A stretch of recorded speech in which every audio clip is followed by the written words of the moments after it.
सारे अच्छे अच्छे कमेंट्स आते हैं, पर यार सब्सक्राइब करना भूल जाते हो। कोई नहीं, हम याद दिलाते रहेंगे। So hit that subscribe button and bell icon, because MSTCT बोले तो गणित अंक। हम सब अब इंजीनियर बनने वाले हैं। खर्चा कितना होगा, एक साल का पूरा खर्चा कितना है, ना इन्वेस्टमेंट कर रहे हो, टाइम चाहिए होता है, तो ईयरली बजट ताकि इंजीनियरिंग बहुत स्मूथली जाए। ओवरऑल बजट कितना होना चाहिए। फीस में ना 3 मेजर कंपोनेंट्स होते हैं। जो लड़कियां है, ट्यूशन फी पूरी माफ हो रही है। खर्चा कितना आएगा, मतलब महंगा कॉलेज 2 लाख के आसपास है, तो ये इंपॉर्टेंट है आपको समझना।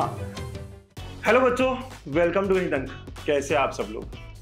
बच्चों, हम सब अब इंजीनियर बनने वाले हैं। इंजीनियरिंग कॉलेजेस में एडमिशन लेने वाले हैं। अब जब हम एडमिशन लेते हैं तो एक बहुत बड़ा सवाल होता है कि खर्चा कितना होगा। कॉलेज फीस तो एक खर्चा है, लेकिन और भी अलग अलग तरीके के खर्चे कितने होंगे। और यार ये सवाल आपसे ज़्यादा आपके पेरेंट्स के लिए इंपॉर्टेंट है।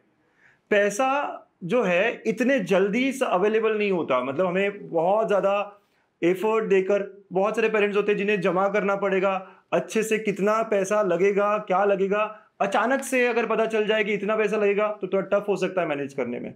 तो ज़रूरी है समझना कि एक साल का पूरा खर्चा कितना है, कितने पैसे रेडी करके रखने चाहिए ताकि इंजीनियरिंग अपने बच्चे की, मतलब आपकी, बहुत स्मूथली जाए। तो अगर आप देख रहे हो बच्चों, तो प्लीज़ अपने पेरेंट्स के साथ ये वीडियो शेयर करो। उन्हें पता होना चाहिए कि यार ओवरऑल बजट कितना होना चाहिए, ठीक है, एक साल का खर्चा कितने लगने वाला है। और अगेन, अगर पेरेंट को ये वीडियो देख रहा हो तो प्लीज अपने बच्चों को बताओ, ये वीडियो दिखाओ कि आप उन पे कितना इन्वेस्टमेंट कर रहे हो। ये वर्ड में ले रहा हूं, इन्वेस्टमेंट, राइट। तो कितना आप इन्वेस्ट कर रहे हो उन पे, और उन्हें रियलाइजेशन होना चाहिए कि इतना खर्चा अगर मेरे मम्मी पापा कर रहे हैं तो मुझे कुछ कर दिखाना है। तो ये अपने बच्चों के साथ भी आप शेयर करो पक्का। ये इंपॉर्टेंट वीडियो है, काफी क्लैरिटी देगा आपको कि क्या क्या आपको लगेगा। पूरे एक साल का आपका ईयरली बजट क्या होना चाहिए, फिर 4 साल में पूरा कितना लगेगा। तो माइंडसेट एक बनाना जरूरी है, इतना मुझे बना के रखना है, इतनी मुझे सेविंग करनी है, राइट। हर किसी को अपना अपना टाइम चाहिए होता है। तो यहाँ से 1-1.5 महीने का टाइम है जहाँ हमें फीस भरना होता है या बाकी सारे और खर्चे स्टार्ट हो जाएंगे। तो 1-1.5 महीने में हमें कितना मनी सेव करना है, अपने लिए बना के रखना है, ये आपको अच्छे से अंदाजा आ जाएगा आज के इस वीडियो में। तो बच्चे अपने पेरेंट्स को शेयर करें और पेरेंट्स अपने बच्चों को पक्के से इसको बताएं, ठीक है। चलिए शुरू करते हैं। जब मैं फीस की बात करता हूं तो फीस में ना 3 मेजर कंपोनेंट्स होते हैं। एक होता है ट्यूशन फी। हर कॉलेज की फीस स्ट्रक्चर अगर आप देखोगे तो एक होता है ट्यूशन फी, एक होता है डेवलपमेंट फी, और एक होती है अदर, जहाँ पे बहुत मिसलेनियस मांगते हैं, जैसे कि बहुत छोटी छोटी अमाउंट होती है कि एग्जाम फी हो गई, कॉशन मनी हो गया, अब बहुत अलग अलग छोटी छोटी चीजें होती है। तो ये 3 कंपोनेंट होते हैं। इसमें मेजर कंपोनेंट प्राइवेट कॉलेजेस में ट्यूशन फी होता है। ट्यूशन फी बड़ा पार्ट होता है, ठीक है। अब फीस आप सबको पता है कि कैटेगरी वाइज अलग अलग है, गर्ल्स के लिए भी अलग है, ठीक है। तो अलग अलग कैटेगरी को क्या क्या यहाँ पे सहूलियत हो जाती है वो देखेंगे आप। अगर ओपन वाला बच्चा है, अब जब मैं ओपन कैटेगरी कह रहा हूं तो आप समझना ऐसा बच्चा जो 8 लाख से जिसका फैमिली इनकम ज्यादा है। ओपन कैटेगरी का मतलब अब से 8 लाख से ऊपर वाले बच्चे, राइट। तो ओपन वाले बच्चों को ये सारी चीजें लगती है। उसे ट्यूशन फी भी पे करनी पड़ेगी, उसे डेवलपमेंट फी भी पे करनी पड़ेगी, अदर भी पूरा फीस उसको पे करना पड़ता है। तो इनकी फीस थोड़ी ज्यादा होती है, ठीक है। इसके अलावा जो ओपन कैटेगरी में है लेकिन 8 लाख से कम इनकम है, राइट, 8 लाख से कम इनकम है, वो ईडब्ल्यूएस में आ जाते हैं। लेकिन अगर आपके पास सर्टिफिकेट्स नहीं है, ईडब्ल्यूएस सर्टिफिकेट नहीं बन रहा है, तो कोई बात नहीं, आपको कॉलेज में एंटर करने के बाद में भी एक स्कॉलरशिप मिलती है, ईबीसी, इकोनॉमिकली बैकवर्ड क्लास, ठीक है। आपके पास अभी ईडब्ल्यूएस सर्टिफिकेट नहीं बन रहा, कट ऑफ का फायदा नहीं होगा, लेकिन फीस का फायदा हो जाएगा। ईबीसी ओपन वाले बच्चे, 8 लाख से नीचे वाले बच्चे, राइट, तो ईबीसी हो गया। फिर अगेन ओबीसी और एससीबीसी, इन सारे कैटेगरी में ट्यूशन फी 50% ऑफ हो जाती है। सो ट्यूशन फी उनको लगती है लेकिन आधी लगती है, राइट। उसके अलावा डेवलपमेंट फी पूरी और अदर पूरा लगेगा। तो 50% ऑफ यहां पर इन कैटेगरीज को, ओबीसी, एससीबीसी, ईडब्ल्यूएस और ईबीसी। ईबीसी कैटेगरी नहीं है, अभी आपको नहीं दिखेगा फॉर्म फिलिंग करते वक्त, कॉलेज में एडमिशन लेने के बाद आप अप्लाई कर सकते हो स्कॉलरशिप के लिए, राइट। मैंने भी ईबीसी से अप्लाई किया था मेरे जमाने में, ठीक है।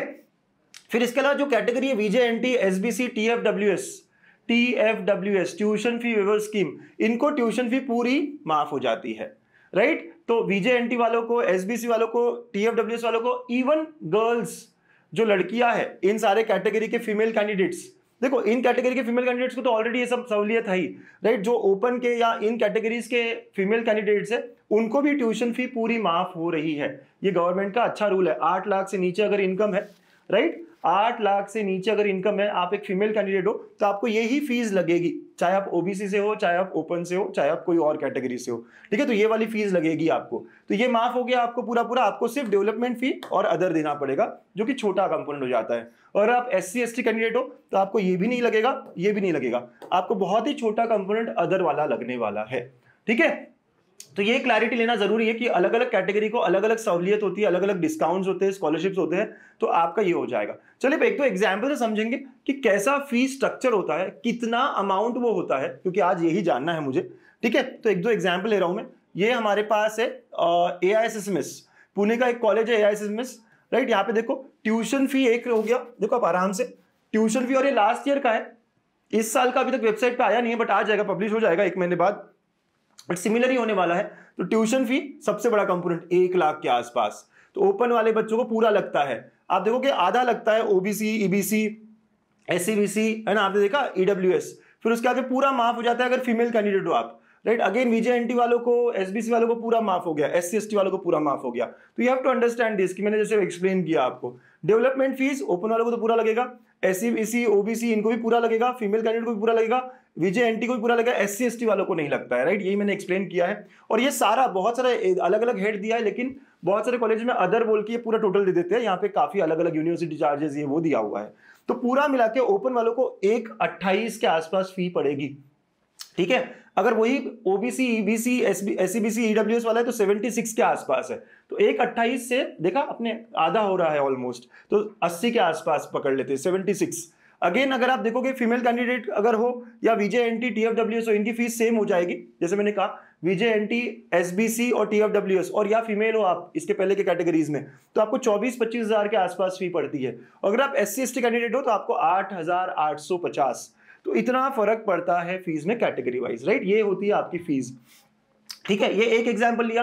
ये वो कॉलेज है जहां पे नॉर्मल, मतलब ये इसे हम नॉर्मल कहेंगे। अब इंजीनियरिंग कॉलेजेस में इतनी फी होती ही है, ये स्टार्टिंग फीस हो जाती है 1,10,000, 1,20,000, ठीक है। लेकिन अगर हम एक और एग्जाम्पल ले जो कि थोड़ा सा कॉस्टलियर कॉलेज हो सकता है, VIT।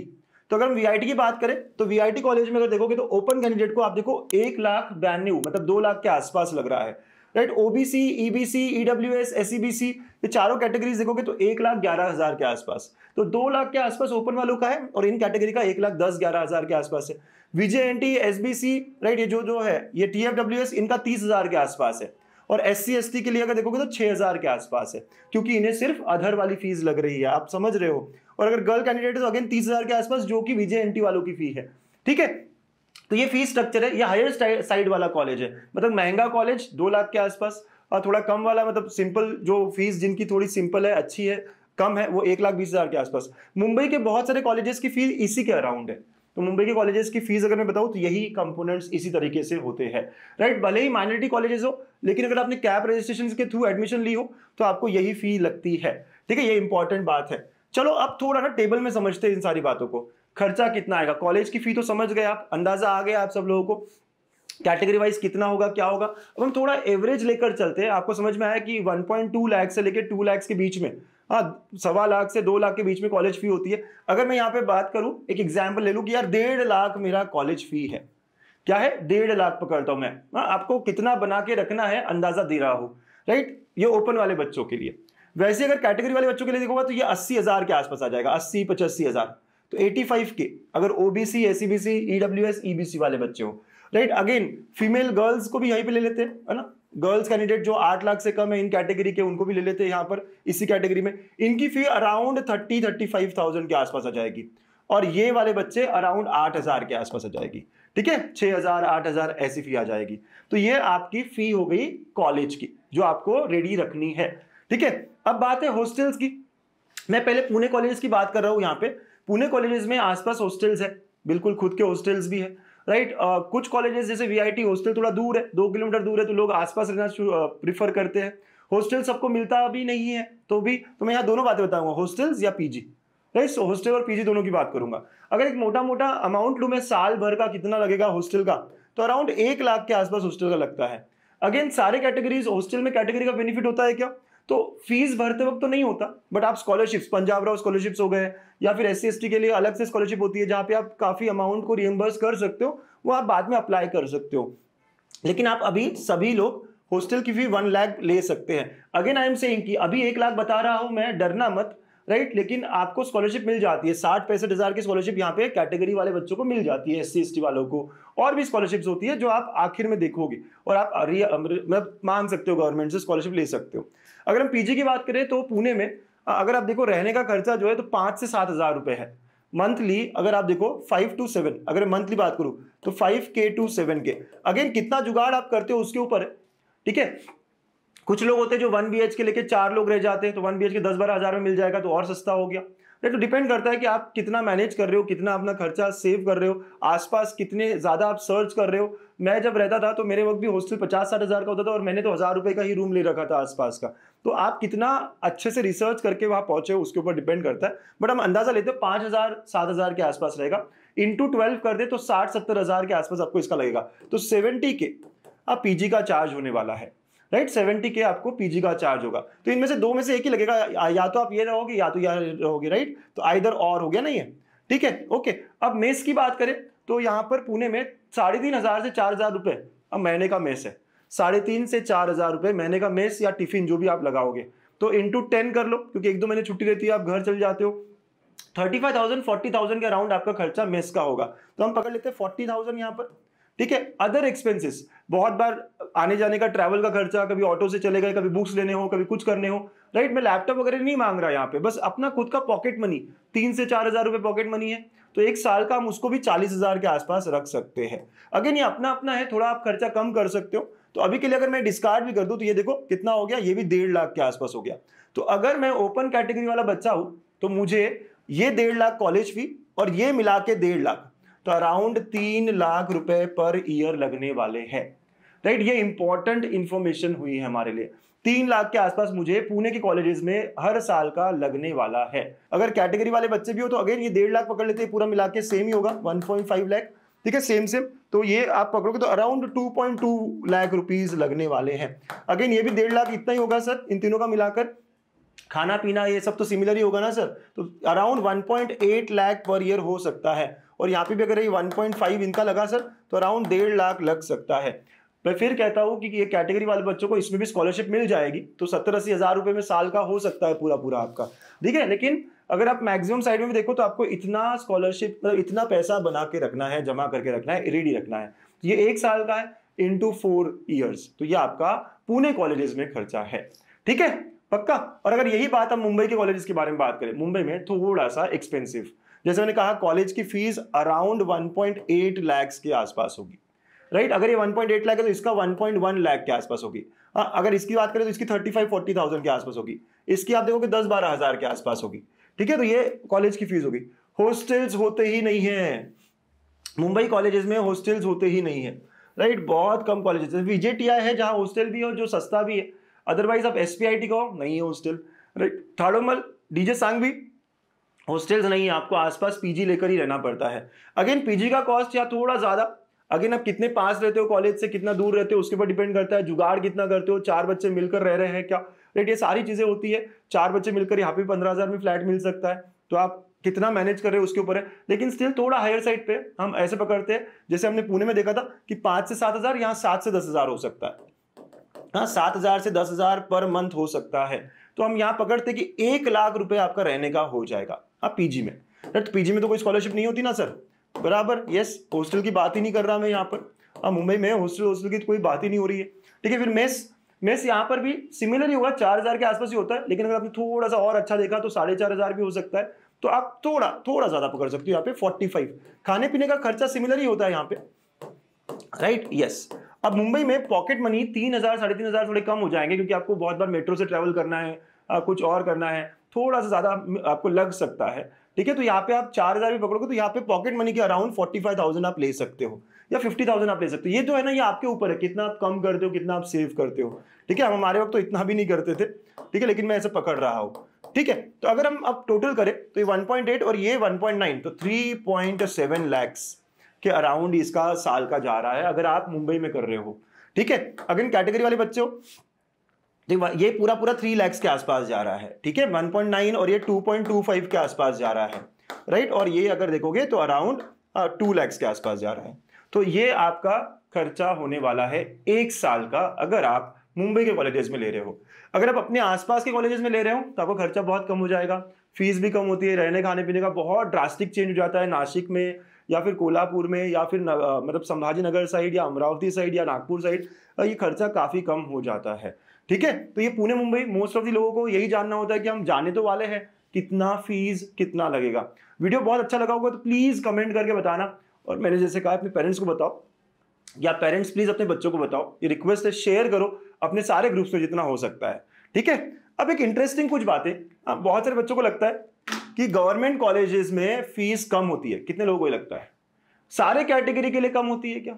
एग्जाम्पल लेते हैं, ठीक है, एग्जाम्पल समझते हैं। आपने AISMS का एग्जाम्पल देखा था कि 1.28 डायरेक्ट 77 के आसपास और 25 के आसपास हो गया था VJNT को, ठीक है। अगर यही आप कराड़ का कॉलेज लेते हो, राइट, कराड़ का कॉलेज लेते हो, तो आप देखो कराड़ में ओपन वालों को फीस कितना है? 85। तो ओपन वालों की तो कम हो गई सर, लेकिन अगर यही आप कैटेगरी के लिए देख रहे हो 85 है, और कैटेगरी के लिए देख रहे हो ना, इवन आप कोई भी TFWS भी देखोगे ना 70 हो जाएगा। आपको देखो यहाँ TFWS के लिए कितना है? 24,000, और यहाँ पे कितना है? 70, राइट। ऐसा क्यों? कोई भी कैटेगरी का बच्चा हो, आप गवर्नमेंट कॉलेज में ज्यादा फीस देते हो प्राइवेट से। तो ये जो है ना सर गवर्नमेंट कॉलेज ले रहा हूँ क्योंकि फीस कम होता है, सिर्फ ओपन वालों के लिए है वो बात, लेकिन बाकी कैटेगरी वाले बच्चे आप समझो कि आपकी फीस तो ज्यादा होती है, राइट। ये क्यों होता है? क्योंकि गवर्नमेंट कॉलेज में ट्यूशन फी जो है वो बहुत कम कंपोनेंट होता है, डेवलपमेंट फी या अदर ज्यादा बड़ा होता है, राइट। तो ये इंपॉर्टेंट है आपको समझना, ठीक है। तो आप अगर TFWS देख रहे हो तो 70,000 सर, या आप और भी कोई VJNT वो ये सब भी देखोगे तो देखो 44,000 सर। तो अलग अलग फीस यहाँ पर है। SC/ST को यहाँ पर अभी भी कम होता है क्योंकि उनका डेवलपमेंट फी भी माफ होता है, ठीक है। तो ऐसा है, तो एक जो नोशन है हम सबका आपको समझ में आ गया कि ऐसा बिल्कुल नहीं है कि गवर्नमेंट कॉलेजेस में कम फी होती है, राइट। वहां पे भी अच्छी खासी फी आपको लगती है, इवन ज्यादा ही लगती है प्राइवेट से कैटेगरी वाले बच्चों को। सर मैं OBC कैंडिडेट हूं, मैं EWS के लिए अप्लाई करूं क्या? फीस वाइज कंसेशन सेम है, राइट। अगर आपको डॉक्यूमेंट्स मिल रहे हैं EWS के तो आप ओपन और EWS जा सकते हो, मतलब आप OBC के कैंडिडेट है ही नहीं ऐसे दिखा के, राइट। आपके OBC के कैंडिडेट आपने यूज ही नहीं किए और EWS का किया तो अप्लाई कर सकते हो, कट ऑफ का अगर फायदा लेना हो तो। अदरवाइज आपको फीस के रिस्पेक्ट में दोनों में सेम ही तो फीस लग रही है, OBC और EWS, ठीक है। यस, OBC वाले बच्चे TFWS के लिए अप्लाई करें क्या? कर सकते हो, क्योंकि TFWS में पूरी ट्यूशन फी माफ होती है, यहाँ 50% ही माफ होती है, फीस में डिफरेंस है, अप्लाई कर सकते हो, लेकिन इसका कट ऑफ हाई जाता है तो कोई बात नहीं, अप्लाई करने में कोई दिक्कत नहीं। आप 2-3 तरीके से अप्लाई कर सकते हो, सारी तरीके से वो सॉफ्टवेयर कंसिडर करता है और आपको बताता है कि कौन सी सीट कहाँ से आपको मिली है। EWS और EBC में क्या डिफरेंस है? फिर कह दूं, EWS कैटेगरी है जो अभी आपको फॉर्म फिलिंग के वक्त दिखेगी। EBC 8 लाख से नीचे जिनका इनकम है, ओपन वाले बच्चे, उनको कॉलेज में पहुंचने के बाद, कॉलेज में एडमिशन लेने के बाद अप्लाई करना होता है। अभी कहीं पर भी आपको EBC दिखेगा ही नहीं, कहीं पे भी नहीं दिखेगा। तो आपको कॉलेज में पहुंचने के बाद जब आप फी पे कर दोगे उसके बाद आप अप्लाई करोगे और वो आपको वापस मिलेगी। या फिर बहुत सारे कॉलेजेस जाते वक्त ही आप डॉक्यूमेंट दे दो, 8 लाख से नीचे है आपका इनकम, तो आपको बताएगी कि फीस इतना भरना है आपको EBC के थ्रू, लेकिन वो एडमिशन के बाद वाली प्रोसेस है। ओके, चलो, तो आई एम श्योर आपको सारी बातें ठीक से समझ में आई होगी, है ना। ये इंपॉर्टेंट वीडियो है सबके लिए। अगर अच्छा लगा, हेल्पफुल है तो प्लीज कमेंट करना, और ऐसे टॉपिक्स पे मैं वीडियो बनाते रहूंगा।